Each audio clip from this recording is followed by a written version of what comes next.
Blake, if you could be anywhere in the world right now, where would you be? Wherever there's a beach and no Wi-Fi. Welcome to the Church Gear Podcast, where we pull the tech out of the booth and onto the stage to share the most outlandish stories and hidden wisdom from the tech trenches. And now, here are your hosts. I'm your host, Blake Hodges, a man whose essence exists in a beach breeze, and I'm here with my boss, who might be the only person who enjoys the beach more than myself, Toby Walters. I actually don't love the beach that much. I just want to be near the beach. Does that make sense? It does not at all. Like I want to be in, Florida or California, like 100 yards from the coast, basically. Like I don't want to be on the sand. I want to be where there's shade, but also like the ocean breeze is coming in. You can smell that air. It's a very specific thing. I'm kind of a princess, Blake. You know what? I never knew that. I never knew that you were high maintenance. Just kidding. So essentially, you like the air, the sun, the heat, the shade, but not the sand. That's what I'm hearing. Well, yeah. You know who else hates the sand? I'm scared. Darth Vader. Darth Vader hates the sand. Talks about it often. It's coarse. And now I'm just saying, you and Darth Vader have something in common. Well, it's winter time, Blake. And being from sunny Southern California, like winter and me don't necessarily love each other. And this is, seen in no better way than my drive in this morning as I get off the freeway and then I turn onto the main road that we then turn left off of to come down towards our warehouse. There's a slight decline, yep. Downhill. And I see the car in front of me put on their brakes and just start to skid sideways. And I think, whoa. So I put on my brakes and sure enough, there is no traction under me. And so I start to ice skate and I'm looking and there's traffic to my right. There's a car directly in front of me. And to my left, there's an embankment. So I turn left and I skid up onto the embankment and kind of land there. And I'm just like hanging out up on this embankment. And then people behind me just start slowly going by. So I call, who do you think I called? You called Frank. 100% I called Frank. And I was like, Frank, are you at the warehouse? And he's like, no, don't you remember I have that appointment with my kids today? And I was like, I know. So Frank might be fired just for not saving me. And then who saved you? I saved myself. You're your own hero. I shook off my, fear and anxiety and was your like, princessness. All right, I can get out of this. So, slowly but surely back forward. And then there was no traffic in front of me at that point. So I was able to just slowly come down the rest of this hill. And this is why, Blake, I want to be in Florida all winter. Toby, what is the number one thing I tell you not to do?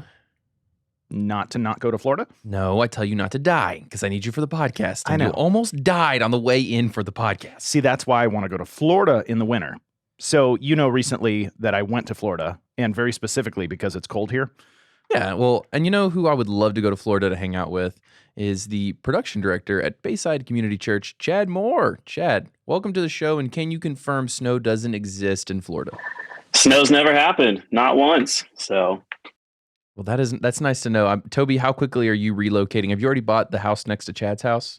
Not yet, but he showed me some real estate down there, and Chad and I are going to be best buddies now because he lives in Florida. So I hear I'm being replaced. Good to know. Yep. So Chad, we've got your 5 truths and a lie here. How confident are you that you're gonna fool us? Because I'm keeping track with you. Yeah, I give it 80%. I'm 80% sure I'll fool you on this one. This guy's confident. He's very confident. Yep. All right, here we go. Number 1, have worked with various Christian artists ranging from Lecrae and Andy Mineo to For King and Country and Amy Grant. Who's Amy Grant, Blake? Female Christian singer. Number 2. That's basically right. Thank you very much. Number 2, supported the multiple award shows, including CMA Awards and Dove Awards. Okay, like supported, like watched it on TV. I mean, I support the Grammys every year. There we go.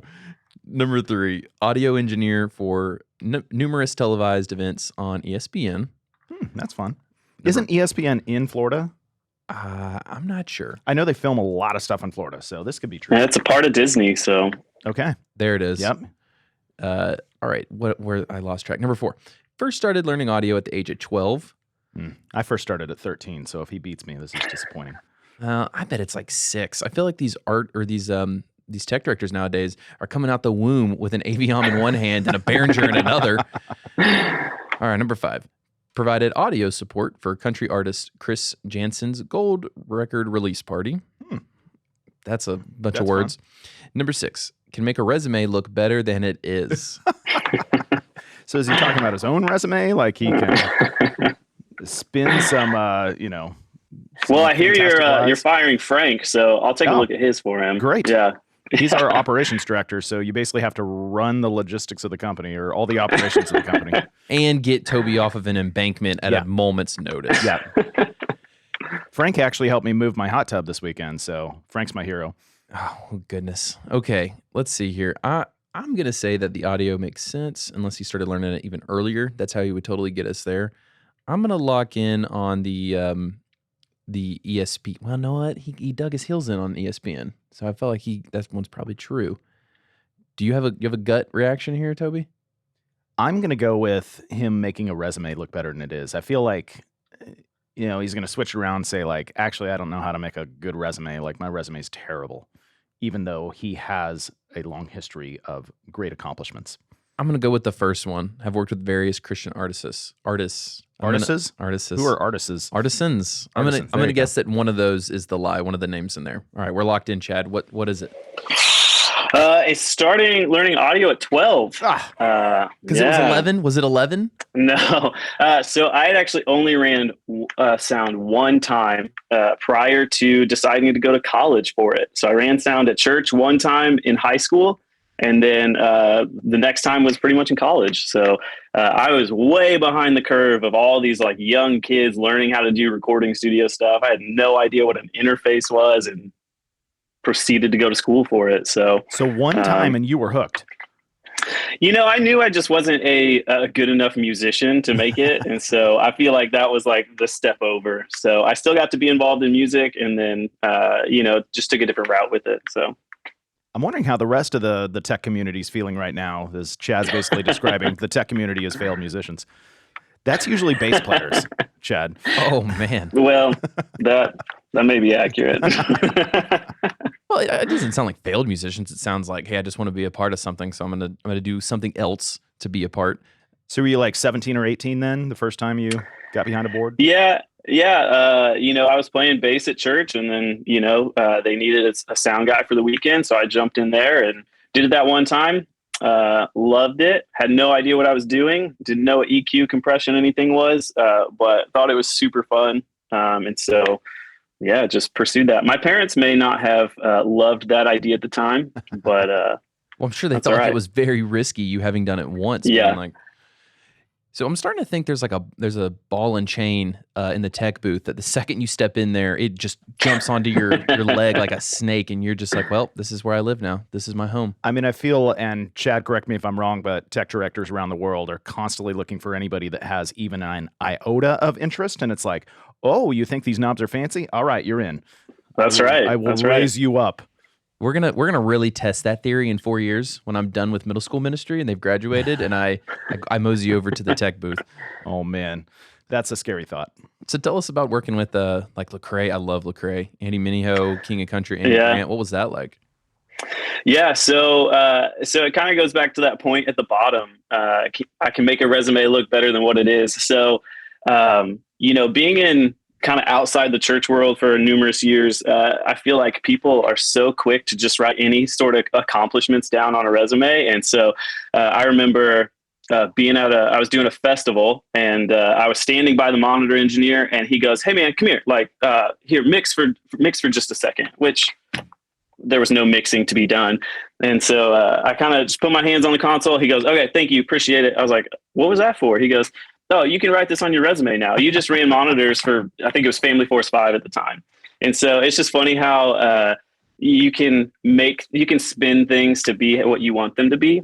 And so it's pretty interesting. But, here at Bayside, we host probably 3 to 4 outside artists every year. So Lecrae and Andy Mineo have been here as well as, we've had Bethel and Maverick City and a bunch of other people. So I'm typically on the receiving end of being like a production company essentially and facilitating them be there.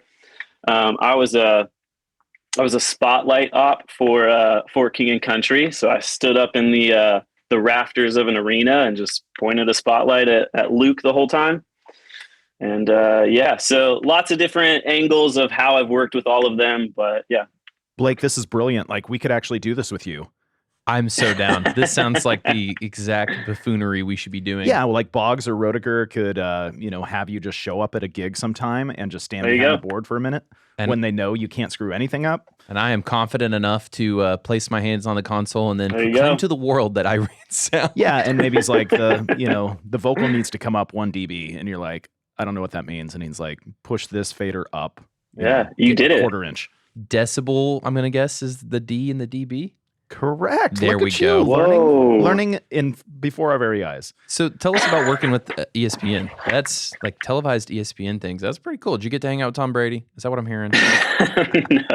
No. So when I was living in Nashville, we would do like D1 sports. So working with whether it was like Lipscomb or some other of the schools around there. So just being there, and then we would broadcast that over to ESPN, and so it would be televised for that. So so just mixing host mics, and I mean, there's tons of like little quick fly-ins and fly-outs and all that kind of stuff that have these sound effects with them, and so catching all that kind of stuff. So it's pretty straightforward. It's really not that complicated, but yeah. And you live very close to Tampa. Do you know where Tom Brady's house is? Yeah, definitely. It's just right up the road, you know. Sweet. Didn't he live at Derek Jeter's house? Do you guys hear this? That he rented Jeter's house What? while he's been with the Buccaneers?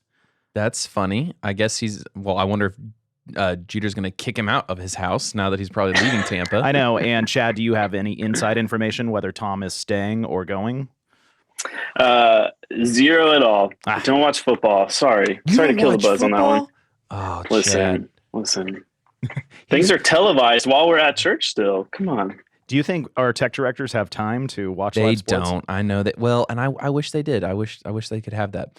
So, Chad, if you don't like football, I got to know what you do like. So, tell me a bit about your background. How'd you get to Bayside Church? And it's in Sacramento?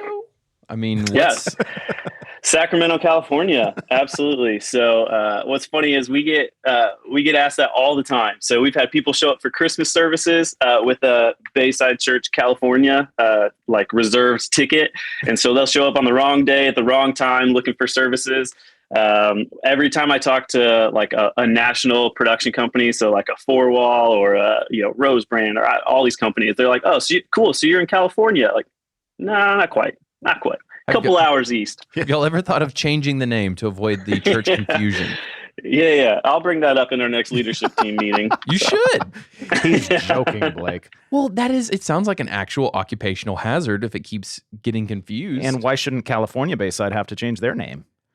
because there's a lot more of them, I'm guessing. I don't A know. lot more. Bayside Community is a massive church. Is it?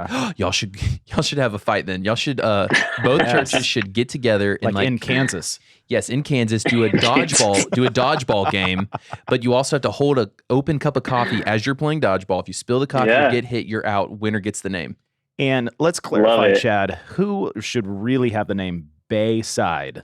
You know, on the coast in Florida or Sacramento in the middle of the state? Yeah, I think we win there. Yep. Definitionally, I think he just okay, so let's still do the competition, but they only get 3 people and y'all get like 30. Yeah, I mean, I'm good with hot coffee dodgeball. This is great. So. Hot coffee dodgeball. Perfect. But tell us, how did you get there? I mean, we know you're great at making a resume look good, so I'm guessing you just said, "Here's all my double ward adjacent, touch points. Let me in." So I went to school for audio, and then after that, I moved to Nashville and lived there for a couple years. And so during that time, I just did random one-off kind of stuff, and then ended up getting engaged to my now wife. And there was a family kind of emergency. Unfortunately, her dad passed away, and that kind of brought us closer to her family down in Florida. So left Nashville pretty early, moved down to Florida to be closer to her family. And in that process, really just reached out to every kind of church in the area. I got a couple job offers from some other churches, but I really just felt like deep down in my spirit that that's not the move for my family. So ended up saying no to all those. Became an electrician for a little bit as I was trying to figure out what was going on. And so worked as an electrician, kind of got into some corporate AV work for a while. I won't talk about the company at all, maybe not the most reputable company out there, but so did that for a little bit. And then just started volunteering at Bayside. And so through that process, we were launching campuses. And so I, met with the production director at the time and just expressed my interest and my appreciation for the church and what they're doing. And so got hooked up with the newest campus launch and became their tech director. So I was a part-time mobile campus tech director for a while. So I did that for 3 years. Following that, just kind of a natural progression of being here for a long time.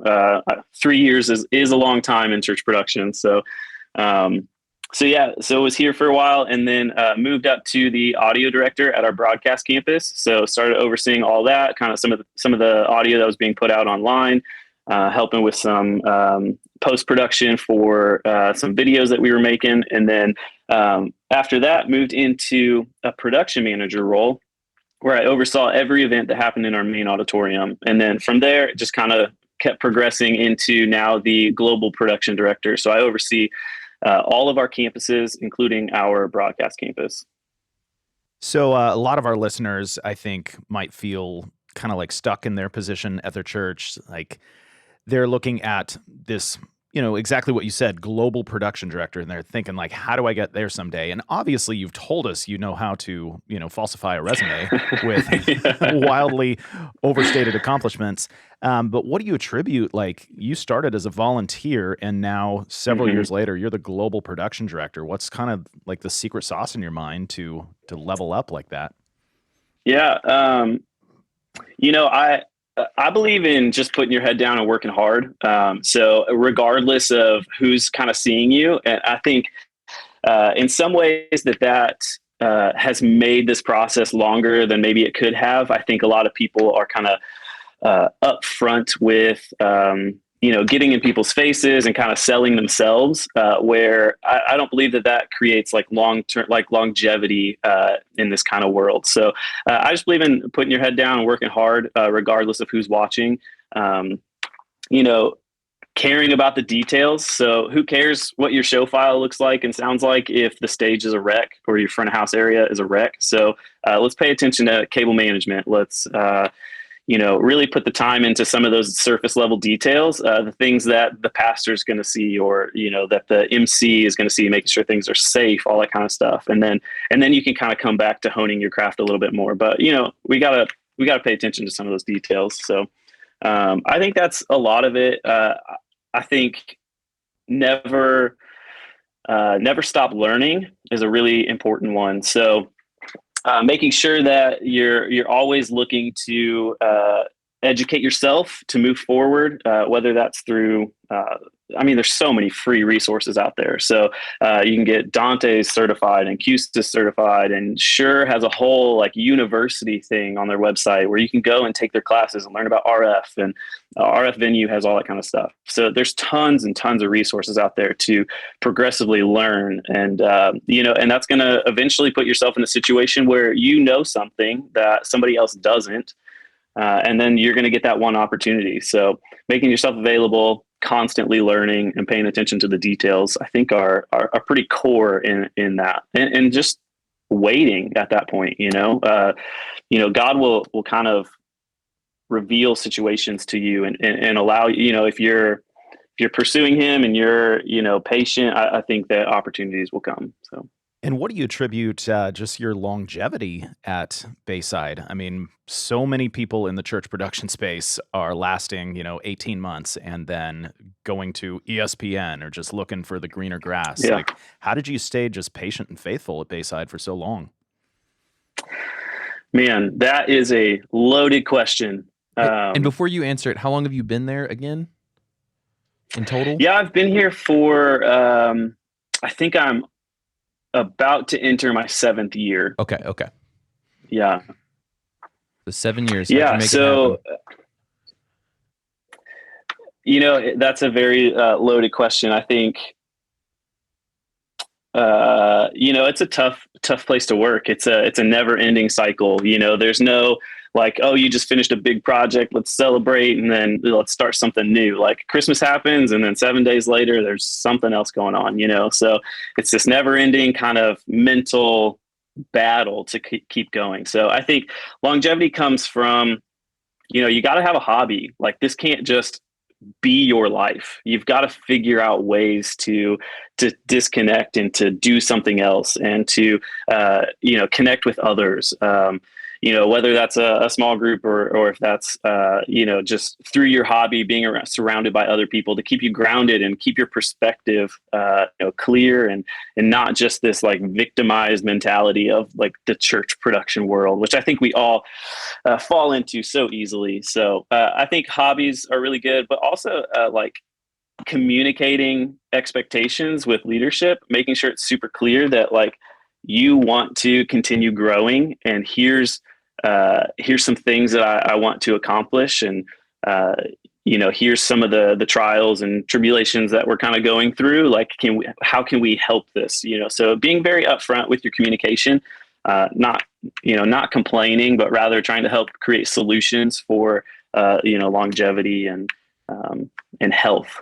So, man, it's so wild to think of being there for 7 years, the constant grind. It hasn't spit you up yet. I mean, how do you like, I know you say hobbies and stuff, but like as you're going from each one, when we all experience this, getting caught up in the day-to-day and the rush and the grind, is there some kind of place you center yourself where you're just like, don't worry? Like, is it just less, have you reduced the stakes of all these events in your mind a little bit to be like, hey, if something goes wrong, it's not like I'm going to die or the world's going to swallow me up. I mean, how do you keep level? Cause I think everyone experiences that constant stream of events, and it's tough to manage mentally.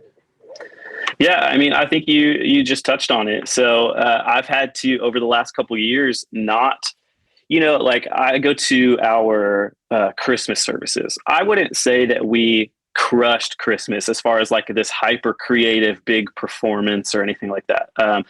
But you have to get to a point where like the Christmas service is not my responsibility. Like I have a responsibility to execute what the plan was.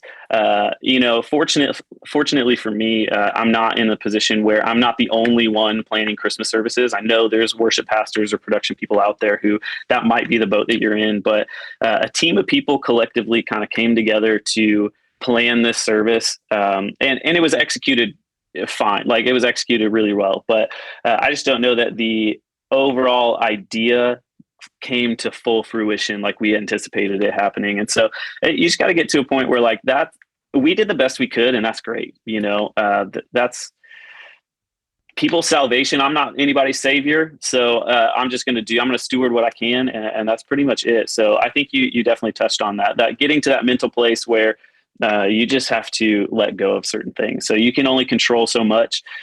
You can only train your volunteers to a point in which they want to be trained. You can't really take them past that. So whether they nail everything or have some hiccups on a weekend, like as long as you know that you're putting forth the effort to make it happen, I mean, that's really all that you can do. So Chad, I am a visionary kind of guy. And as the owner and visionary of Church Gear, I have wild ideas coming out my ears every 17 seconds. It's like a Gatling gun just spraying into all of us, and we're just taking bullets left and right. So I'll lay awake at night and just imagine like, oh, I could have Blake do this and this and this, and this would be amazing, and this would be so much fun. And I know you get this, but pastors often think the same way.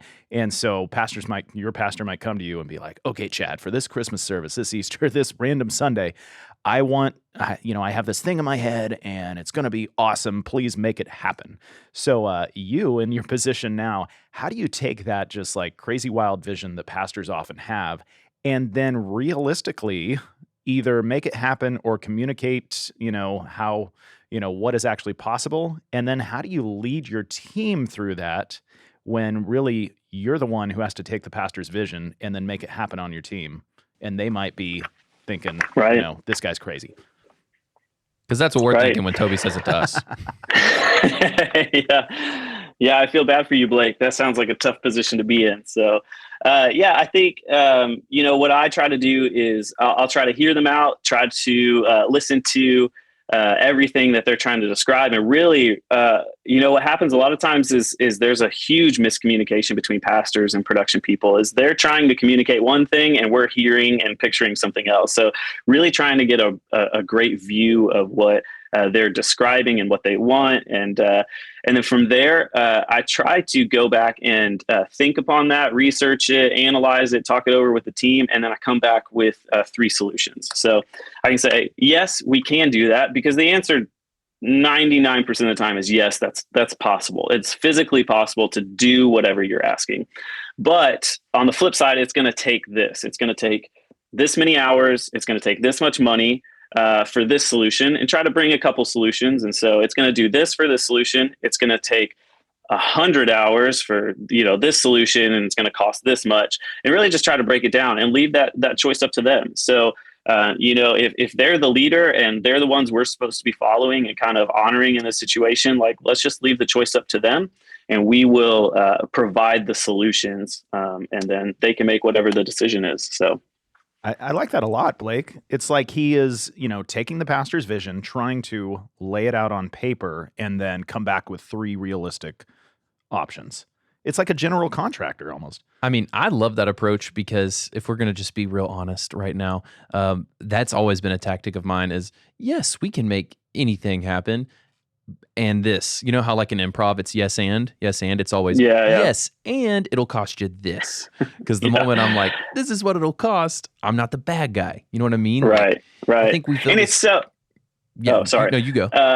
It's so much easier to say it right here, not in the moment, because I know I'm just like everybody else where they're saying something crazy to me. And my instant thought is, no, like, we can't do that. That's ridiculous. I know it's going to cost, $100,000 to make that happen. But out of honor and respect for them, I think I have to do my due diligence of actually taking that time to think about it and to figure it out, whether you know the answer or not. Like, I've worked here, like we've been talking about, for almost 7 years now. And so I tend to know what we're willing to pay for and what we're not going to pay for. And so when these big ideas are brought up, I'm pretty confident in that things are not going to happen, and we're going to have to pivot a little bit. And so, but being honoring and respectful, and trying to take that information and to dive into it maybe a little bit deeper than I thought I had to, and then coming back with a couple solutions. It's a tricky process too, because I joke, Toby has all these ideas, and it's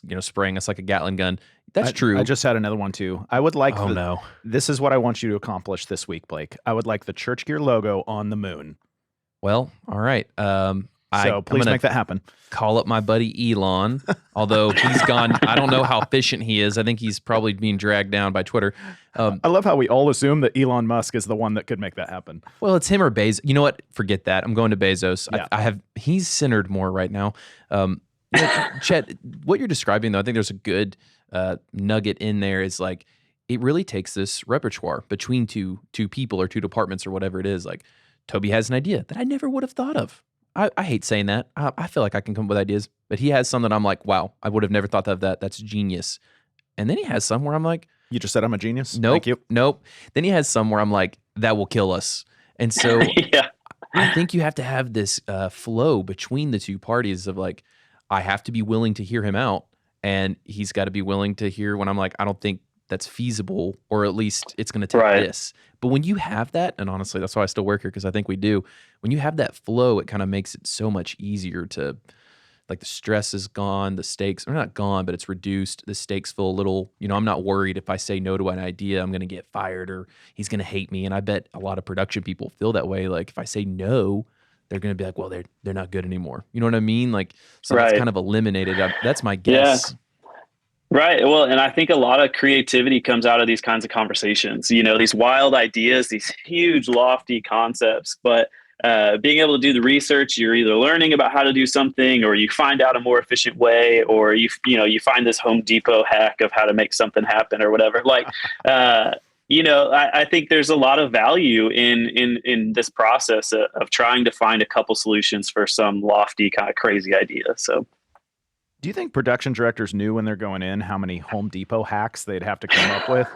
I love that. I really love that. MXU, whoever wants to take this first, like, let's have a 10 video part series on Home Depot hacks. Maybe it's stage design ideas. Like Jonathan Malm talked about a couple of just materials that he makes magic happen with. So Why'd you hand it over to MXU? You're the church gear brand guy. Now I have this vision of 10 Home Depot hacks. Make it happen this if you week, can Blake. give me that, I can't come up with the hacks. Let's imagine what would happen if Blake had a hack. Okay, here's an axe. If someone complains, throw it at them. Like, I need the ideas given, and then I'll make those videos happen. Okay, so as we're talking about having good relationships and flowing back and forth in the creative process, you've got people now that you're working with on your team. Like, as you've risen through the ranks, you've had to grow people to take those roles that you've had. So what's that been like as you've been replicating yourself? How do you advise other people to replicate themselves? It's hard to let things go, you know? Like, as you're giving something away and now you're doing something new, you gotta send that skill to somebody else. So how's that process gone as you've gone up the ranks at Bayside? Yeah, it's tough. It's very tough to bring people alongside you and to raise them up. So, it's definitely not I haven't arrived. I don't know how to do this super well, but every day I know that that's my end goal, is that I have to try to develop the people around me. And so, fortunately, Bayside Community Church in Florida is very invested in the next generation. And so, we have a college, an accredited college on campus, and we have, tons of opportunities for people to serve in our youth services, whether that's young adults or high school youth ministry. So there's a lot of young kids around, and so I've been able to get 2 part-time staff positions that are just reserved for college-age kids. So people who could work with us for 2 to 4 years as they're going through this college program. So hopefully we can move them into a great position as they're exiting college. And so that's been a huge win. I know not everybody's in that position to be able to have that, but I've had to put some younger people into some positions that maybe they're not ready for, or they don't quite grasp what the ask is. And so just kind of trial by fire a little bit, but making sure that I've got their back at the end of the day. I've communicated what's about to happen to leadership. Like, hey, we are slim and we are trying to raise up the next generation. And so I'm going to go ahead and put this guy to run front of house at our broadcast campus, or I'm going to put this guy on lighting, or I'm going to let this guy kind of own this project. I just want to let leadership know, and then, walk them through these steps and kind of follow up on the backside. So been able to, having these young college kids around has been super helpful. So that was new as of this last year. So hopefully we'll start seeing some fruition of that in the next couple of years. So it's been really good. But I have realized that this position, it has turned into basically a full-time trainer. So I do 6 trainings a month. So I do 2 global trainings with all production staff at the church. And then every Friday, I'll say most Fridays, I try to go to each one of our I try to go to a campus, a location, and be hands-on in their room, training them and developing them and walking through their issues at their campus, or how to lead their team, or how to run sound better, or how to communicate with their pastor. And so I've really taken on this mindset of, like, my entire job is just developing people at this point. And so I kind of sift through some emails and train people, and that's pretty much it. So. And have you created these materials, or you're using already existing materials? You have books that you give your, new recruits? Yeah. I pretty much make it up on this. I'm just kidding. There's so many great resources online nowadays. And so, MXU, like we've been talking about, you guys, great resources. So we do subscribe to MXU. And so we assign some playlist every once in a while. But a lot of times it's just kind of reinforcing the vision of our church and how we do things as a church. And then, figuring out how to complement some trainings around all that kind of stuff. So last week, I just went over like how to produce a service. What are the key things that we're looking for? So, we can get caught up in EQ and compression and all these technical details, and that's great. But at the end of the day, we need to create this environment for people to come into to worship and experience God. And so, you can work on your mix forever, but if we hit the key elements, we can call that a success, basically. And as you're, sounds like you're doing a lot to raise up the volunteers and positions underneath you. And then as you and I were hanging out a few weeks ago, you're telling me about the Relate conference, and it sounds like you're doing the same thing, but for other churches in the area that you're trying to raise up and help, train and resource as well. Can you tell us more about that? Chad is a teacher. Yeah. I mean, look at this guy. I so appreciate that you're doing this, because a lot of tech directors will say they have like people come and ask them for help and they try to help them, but I mean, time is limited. This is great. Right. Yeah, no, it's no joke that it is probably 80% of my job right now is just thinking about teaching and training people. So Relate Conference is something that we do. It's a conference that we've done for the last 12 years, I think at this point. And the heart behind it is that when our lead pastor was launching this church, it was a struggle to get other churches to kind of help advise and to get help and resources from other people. And so the heart behind it is he just never wanted that to be a thing again. Like we need to further the gospel, and we do not need to hoard information like that. So we're going to resource other churches. We're going to show our methods. We're going to do whatever. But ultimately, we're going to just be relational. Ministry is hard. It is a mental battle. And so we just need to be in relationship with other people. And so we try not to have this conference be fully focused on us, but more so facilitating these relationships to come together. So, you'll go and meet all these people who you're like, oh, that church is 10 minutes down the road from me. Like, I'll just go get lunch with them, or I'll go check their building out, and then, vice versa. And so we'll kind of create that relationship. But yeah, in this conference, we do a couple breakouts, and, we train other churches through this. We create long-term, lasting relationships where I have to be a little selective, but I get to advise or coach about 4 to 5 other churches throughout the year. And so it's a great opportunity for people to come together, learn what other people are doing, how they're doing it, why they're doing it, from everything from production stuff to facility directors and HR people are also kind of at this conference. It's all for everybody. So it's a good time. That is so great that you're sharing with the fellow community, because I mean, churches are not businesses. You know what I mean? Like, we don't need to stiff arm the competition. Like, we're all on the same team. Right. So, and I'm sure those churches really appreciate you being a resource for them. So that's great. That is really, really awesome. I think that alone, Toby, awards them the name Bayside. I think we're gonna have to let the California team know that it's been stripped. Or at least they get twice as many dodgeballs in the tournament. Look, hot coffee dodgeball needs to happen. We'll fill it up halfway, because if you did the top, I think you'd probably done immediately. But now, are you holding coffee while playing dodgeball? Yes, you're holding. You're not throwing hot coffee at each other. No. So Joey, that's dangerous. Come on, man. I feel like there's less chances of us getting sued if you spill the coffee on yourself. You know what I mean? Yeah, that one's on you. I mean, I learned from the McDonald's case. That one lady, she burned herself, and hey, good for her. If I could do it, I would too. Get the couple million. That's amazing.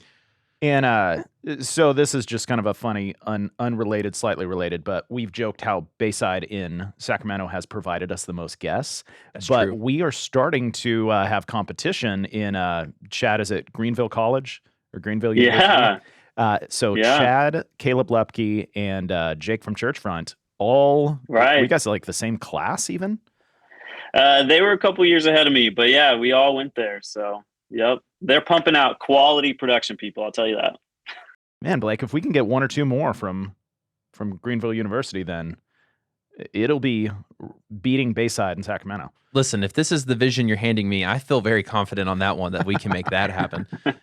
So, Chad, as you're growing these people up and you're putting them in positions, as you say, sometimes younger than you would expect, maybe knowing less than you would like because it's just you're pulling with what you have with volunteers. I mean, how scary is that when you're just like, hey, run sound? Like, I'm just imagining if someone put me on sound after because they were desperate. They were desperate. They'd have to be. You know what I mean? But some churches are. Some churches have one volunteer, and it's some avatar of me who's like, I'll help. I don't know what I'm doing. I mean, how do you handle the stress of that and the mistakes that could happen? And that feels scary.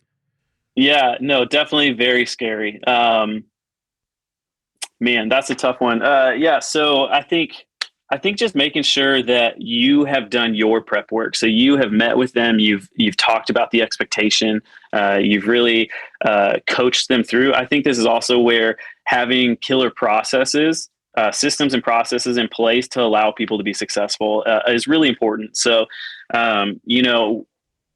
we have one show file on our front of house console that we use, for a weekend. So I'm the only one at this point in time that updates that show file. And so these people are walking in and they have a baseline to start with. They have a layout. They're not creating everything from scratch. So you can kind of come in and help them, and virtual sound check is a huge tool. You can do that. You can do a lot of pre-production work with lighting and lyrics and audio and all that kind of stuff. So I think making sure you have quality systems and processes in place to allow for people to be successful. And I think as you're developing people and you're training people, you have to think with that mindset. You have to be constantly aware of how do I get this person operating at 70, 80, 90% of what I can do very, very quickly, and then coach them.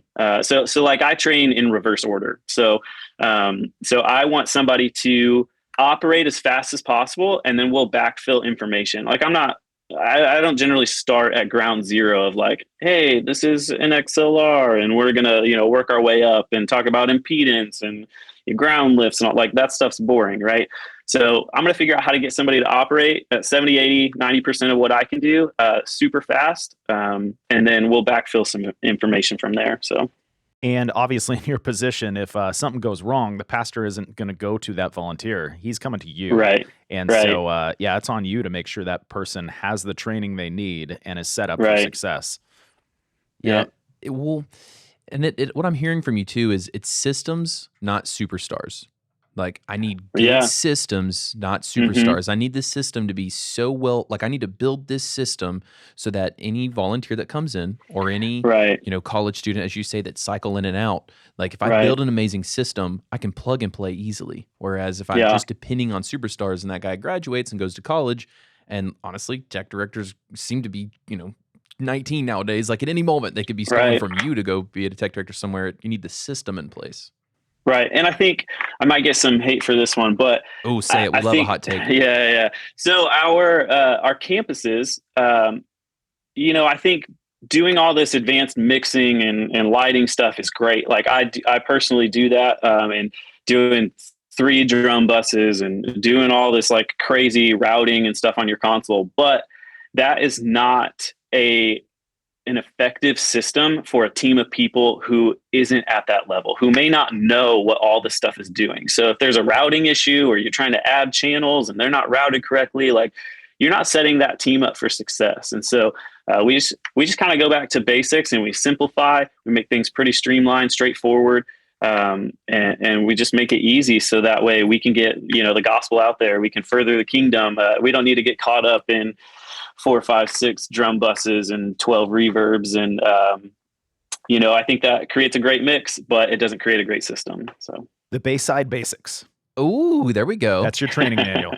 There we go. Trademark. There we go. Dude, this vision, man, I need to write this one down. Okay. So I want to go back real quick to when you were talking about the Relate conference and getting to know everybody there. I feel like a lot of church tech directors can struggle with a bit of loneliness in their role because they can feel alone, especially if they're at these smaller churches you're working with, and they're the only one there. They don't have another full-time person. So, like, do you advise hanging out with, if you're a church tech at Bayside, where you're at, hanging out with, I don't know, First Baptist down the road? I'm just making up a church here, but like, do you find a lot of value in building community with other church techs that are maybe not at your exact church? And if so, how do you do that? Yeah, I think I kind of touched on this earlier, is keeping your perspective in check. And so if you're just fixated on your church and the only thing that's going on here, you're going to lose perspective of kind of what's going on outside of these four walls. And so you kind of have to take that upon yourself to reach out to people. I know that. So I've been in this role for 2 years now, and I have kind of waited up until the last probably 6 months or so to really take that on, of me reaching out to other people to create that community and to consult and advise with other people. And so I know for that first year and a half, I really needed that, but probably in the last 6 months or so, I've kind of, forced myself to do that. So, you just got to take it into your own hands. You have to you have to be the person to reach out. Not many people are going to reach out to you to create community. So, you've just got to be the one to call or text or to go down to that location or whatever and connect with other production people. And then, from there, you can talk church tech all you want, but just go get lunch, just hang out, we just get so consumed with all this stuff. And at the end of the day, does it matter? I don't know. You tell me. Man, what a good ender. I almost feel like that should be the end of your keynote, and then the lights go off right as you walk off. Does it matter? I don't know. You tell me. It's like mic drop. Yeah. So if you were giving a keynote, like I just joked about, one of those points in that keynote would probably be a tech takeaway of like, hey, this is something that'd make all your Sundays better. That if you're in a room full of tech directors, what would you say to them? What's your unique piece of advice you've picked up along the way? Yeah.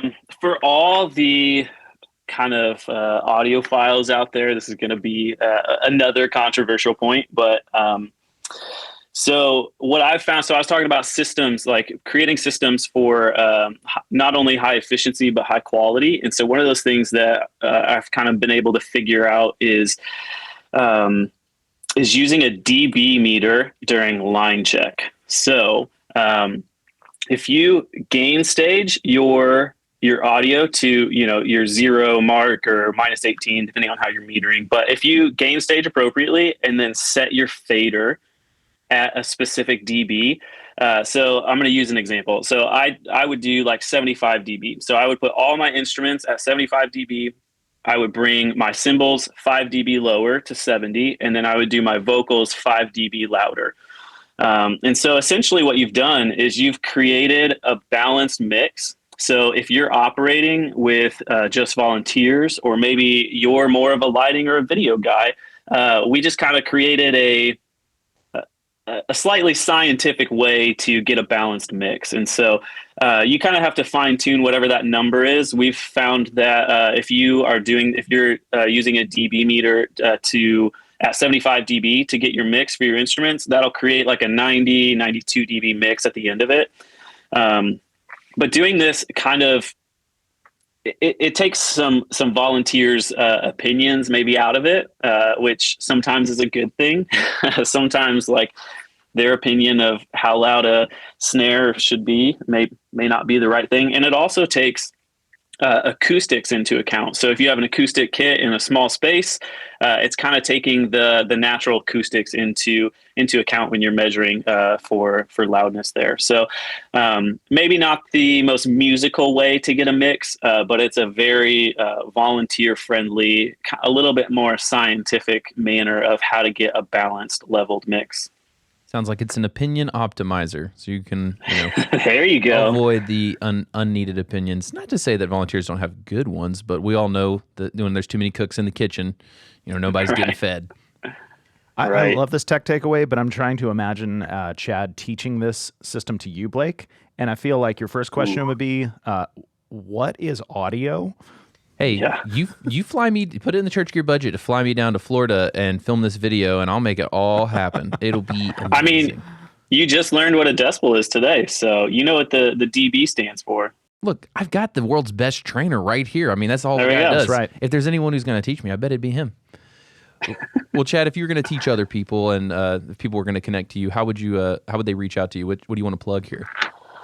Yeah, so probably just my email. So chad.moore@mybayside.church. So if that's how you're trying to get a hold of me. Sorry, I don't do social media. So I have 4 pictures on Instagram. I follow other people on social media, so I keep up with everybody else. But it's pretty disappointing over there right now. Why is that? You got a good looking face, a nice beard. I would pay money to have that beard. I mean, you just not a selfie guy, huh? No, not a selfie guy. It's one of those ego things that I try to stay out of. So honestly, that's probably really healthy. Well, Chad, man, we really appreciate you coming on. Yeah, absolutely. Thanks for having me. I really appreciate it. Yeah, totally. We'll do it in person next time so Toby can get some warm weather. Thanks for hanging out with us. We hope to see you back next week for more absurd stories, tech takeaways, and overall buffoonery here at the Church Gear Studios. Okay, Blake, you know my saddest part of this episode is that Chad doesn't pump himself up on social media. I mean, you said it, that beautiful face, that beautiful beard, but apparently he follows everybody else. So what if everybody else shared this episode on their social and all of a sudden he's seeing himself be blown up on social? That would be amazing. Yes. Whatever you saw this week, whatever gets posted, reshare it, tag Chad. Let's blow his Instagram up to where he has to finally see he's amazing. Let him love himself. He'll make him feel great. It'll be awesome. What if Chad started trending? Let's make Chad Moore. We want more Chad Moore. That's the hashtag. Yep. More Chad Moore.